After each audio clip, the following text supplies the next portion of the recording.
Assalamualaikum. Siapa pula datang ni?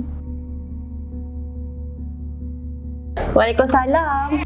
Saya daripada unit Kawalan Tunggakan Masjid Bandar Ipoh. Saya datang hari ini untuk berkenaan dengan tunggakan cukai taksiran rumah Cik Puan Nora ni. Oh, berapa tunggakan saya? Tunggakan Puan Nora setakat tahun ini jumlah dia RM5,000. Kalau saya tak boleh bayar? Kalau anda kata Puan Nora tak boleh bayar, hari ini kita adakan operasi dan kita akan sita barang dari rumah Cik Puan Nora. Baiklah.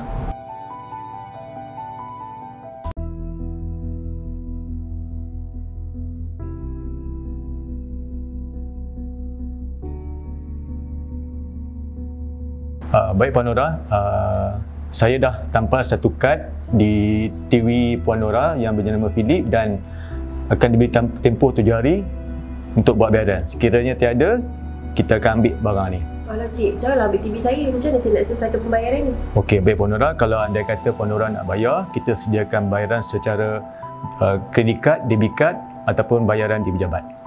Saya bayar di pejabat lah. Okey, baik. Terima kasih atas kerjasama Puan Nora. Dan sekiranya Puan Nora ada masalah, sila datang ke unit kawalan UTC Lot 9 dan 11. Baik, terima kasih. Terima kasih Puan. Terima kasih Puan.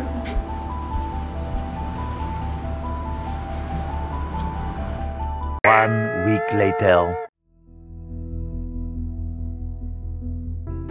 Kacau lah benda ni.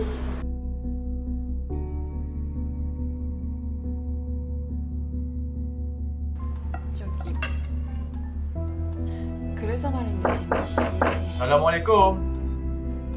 나 사실 Siapa pula datang ni? 미라이 솔직하게 다 털어놔. Waalaikumsalam. Saya daripada Majlis Bandar Ipoh, unit Kawalan Tunggakan berkenaan dengan tunggakan taksiran. Selepas 7 hari, Puan Nora masih tak ada bayaran. Jadi hari ini untuk sita TV Puan Nora. Boleh saya masuk?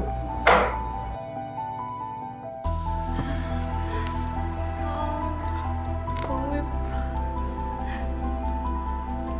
Cik. Nanti cik. Cik jangan ambil TV saya cik. Macam mana saya nak selesaikan pembayaran ni?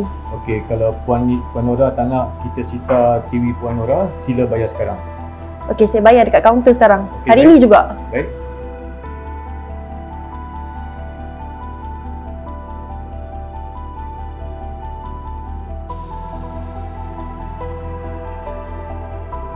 Awas, tunggakan cukai taksiran boleh dikenakan sitaan harta alih.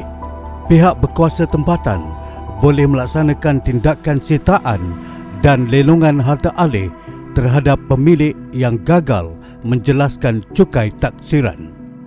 Bertindak sekarang, bayar sebelum disita.